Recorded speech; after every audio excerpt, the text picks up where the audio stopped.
अस्सलाम वालेकुम नाज़रीन, आपका मेज़बान ज़ीशान असलम आपकी खिदमत में हाज़िर है। आप देख रहे हैं आर्य बॉक्स। आज हमारे साथ मौजूद हैं शायर मुबश्शिर सईद साहब, जो सरज़मीन औलिया यानी कि मुल्तान से तल्लुक़ रखते हैं और ये 15 साल से शायरी की ज़िंदगी गुजार रहे हैं। इनसे हम पूछते हैं कि सर ये शायर क्यों बने, क्योंकि हर शायर के पीछे एक लॉजिक होती है, एक थीम होता है। इनकी शायरी स्टार्ट करने के पीछे क्या लॉजिक थी, क्या थीम था, और आज तक इन्होंने कितनी शायरी की है। और इनका मैं आपको बताता चलूँ, पाकिस्तान के लेवल में, बल्कि पंजाब नहीं पाकिस्तान के लेवल पे इन्होंने माशाल्लाह शायरी की है। बहुत बड़े बड़े शहरों में जाकर इन्होंने शायरी की है, बड़े बड़े इदारों में इन्होंने शायरी की है। इनसे हम गुफ्तगू करते हैं, जानते हैं। अस्सलाम वालेकुम सर। जी वालेकुम सलाम। क्या हाल चाल है? ठीक है। जी अल्लाह का शुक्र। सबसे पहले थैंक यू सो मच, आपने अपना कीमती टाइम दिया, बहुत शुक्रिया आपका। जी आपका शुक्रिया, मेहरबान। जज़ाकल्लाह सर। अच्छा सर, मुझे बताएं कि हर शायर के पीछे कोई ना कोई लॉजिक होता है, वो शायर बनता है। वजह क्या थी, इस शायरी की ज़िंदगी में आप क्यों आए? हाँ ज़ीशान भाई, लॉजिक तो बहुत वास्ट टॉपिक है, लेकिन मेरे अंदर जब मैं कॉलेज दौर में गया तो किताबें पढ़ने का शौक़ था। लाइब्रेरी से बहुत सारी किताबें पढ़ी और फिर यूनिवर्सिटी में गए तो वहाँ लिटरेरी सोसाइटीज़ को ज्वाइन किया। तो वो जो अंदर पढ़ पढ़ के चीज़ें पैदा हो रही थी, तो वो सोसाइटी ज्वाइन करके थोड़ा सा स्पार्क जो है वो बाहर आया। और किताबें शायरों से मुलाकातें हुई, सोसाइटी में गए, कुछ कंपटीशन जो हैं वो उनमें पार्टिसिपेट करने का मौका मिला। तो ये सब सब चीज़ें मिक्स हुई और आहिस्ता आहिस्ता जो है ना वो बाकायदा मैं शायरी की तरफ आया। अच्छा, जो भी आजकल के जो शायर हैं उनके तो पीछे एक ही लॉजिक है, उनकी जो गर्लफ्रेंड छोड़ जाती है तो वो शायरी की तरफ आ जाते हैं। तो ऐसा तो कोई थीम नहीं था आपकी शायरी के पीछे? नहीं, वो आपने आप ये कह सकते थे कि कोई मोहब्बत का आंसर। देखें, बहुत सारे इंजमेटिक रिएक्शन होते हैं जो किसी भी राइटर को उस तरफ लाते हैं या उसके अंदर जो चीज़ है उसको बूस्ट करते हैं। तो शायरी मोहब्बत उनमें से कोई एक आंसर हो सकता है, लेकिन उसके अलावा भी आप फितरत निगारी, जो अल्लाह ताला ने चीज़ें बनाई हैं उनसे मोहब्बत, और आपका जो मारूज़ होता है वो सब मुतहरिक बनते हैं आपकी शायरी का। तो ये सब मिक्सचर ही है। किसी भी शायर की ज़िंदगी आप उठा लें, देख लें, तो बहुत सारे जो है ना मामला चल रहे होते हैं, खुशी के, गमी के, हिजर के, विसाल के।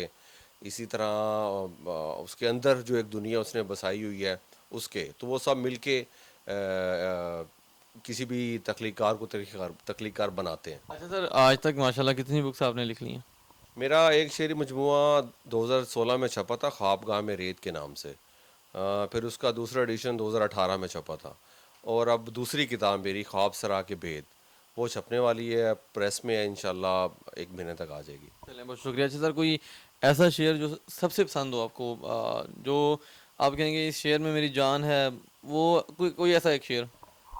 शायर को अपनी हर शेर या हर गज़ल ही पसंद होती है, लेकिन वो एक शेर जो शायद पहचान का सबब बना या मशहूर होने का जिसे आप कह सकते हैं, वो है, तू नहीं मानता मट्टी का धुआं हो जाना, तू नहीं मानता मट्टी का धुआं हो जाना, तो अभी रक्स करूं होके दिखाऊं तुझको। क्या बात है सर। आपके हल्का हबाब में जो लोग हैं, आपके जो स्टूडेंट जोन में जो लोग हैं, वो जो शायरी की तरफ आना चाहते हैं, उनके अंदर स्पार्क है, क्या उनको भी आप इस चीज़ में बूस्ट कर रहे हैं कि उनको भी इस चीज़ में लेके आएँ? ज़ीशान भाई, वो दोस्त या वो अहबाब जो मुझसे इस ज़िमन में रब्ता करते हैं, मैं उनकी भरपूर गाइडेंस करता हूँ, उनको रहनुमाई जितना मुझे पता है उनको इस रास्ते पे चलाने के लिए, उनको शायरी के बारे में बताने के लिए, या वो शोरा जिनको पढ़ना चाहिए उनको उनके बारे में ज़रूर बताता हूँ। अगर आपसे किसी ने रब्ता करना हो, कांटेक्ट करना हो, तो वो किस तरह से कर सकता है आपसे रब्ता? आपकी कोई सोशल मीडिया टीम है या डायरेक्ट ही आपके साथ आपके मैसेंजर इंस्टाग्राम पे कांटेक्ट कर सकता है? वो ऐसा कोई टीम वाला मामला तो नहीं है मेरा, ना मैंने ऐसा कुछ बनाया, बस फेसबुक पे हूँ, वहाँ पे कोई रब्ता करना चाहे तो कर ले। हर बंदे का एक अपना पसंदीदा शायर होता है। आपका जो पसंदीदा शायर कौन सा? एक तो नहीं है, बहुत सारे शायर हैं जिनको मुझे पढ़ना अच्छा लगता है, या उनकी शायरी को सुनाना दोस्तों को, या उनकी किताब के साथ वक्त गुजारना अच्छा लगता है। लाइक आप कह सकते हैं शकीब जलाली और शरवत हुसैन, शाहीन अब्बास ताबिश, और एक लंबी फहरिस्त है, फराज साहब, मोहसिन नकवी, नासिर काज़मी, तो जमाल एहसानी। तो बहुत सारे जो हैं शायर जिनको मैं बाकायदा मतलब पढ़ता हूँ। बल्कि अशरफ यूसुफ़ी साहब अभी कुछ अर्सा पहले फ़ौत हुए हैं, वो कहा करते थे कि शायरी को बसर करना चाहिए, लिव करना चाहिए। हिजर काटा गज़ल सराई की, हिजर काटा गज़ल सराई की, बाद मुद्दत के लब कुशाई की, दश्त वालों को ज़ेब देता है, दश्त वालों को जेब देता है, बात करना शिकस्ता पाई की। शेर होने लगे सहूलत से, शेर होने लगे सहूलत से, जब दरे मीर पर गदाई की। शेर होने लगे सहूलत से, जब दरे मीर पर गदाई की। कोई तदबीर ही करो यारो, कोई तदबीर ही करो यारो, उसकी आवाज तक रसाई की। कोई तदबीर ही करो यारो, उसकी आवाज तक रसाई की। हमने मांगी थी बादलों की दुआ, तुम पे सूरज ने क्यों चढ़ाई की। क्या बात है, क्या बात।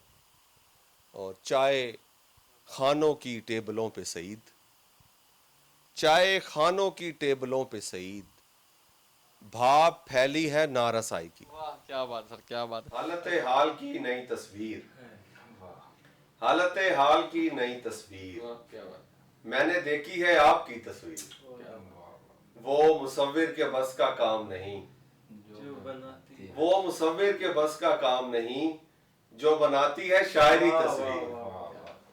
अपना अपना वो हाथ लहराए, अपना अपना वो हाथ लहराए, जिसने देखी हो बोलती तस्वीर। बात होती है सारी बातिन की, बात होती है सारी बातिन की, मत दिखाओ ये जाहिरी तस्वीर। बाल बिखराए वो नजर आई, बाल बिखराए वो नजर आई, मैंने आंखों से खींच ली तस्वीर। बाल बिखराए वो नजर आई, मैंने आंखों से खींच ली तस्वीर। तू है यकता मिजाज में अपने, तू है यकता मिजाज में अपने, तू मुसव्विर की आखिरी तस्वीर। तू है यकता मिजाज में अपने, तू मुसव्विर की आखिरी तस्वीर। और मरने वालों को आगही कब है, मरने वालों को आगही कब है, जो रुलाती है आखिरी तस्वीर। क्या बात। हालत हाल की नई तस्वीर, मैंने देखी है आपकी तस्वीर।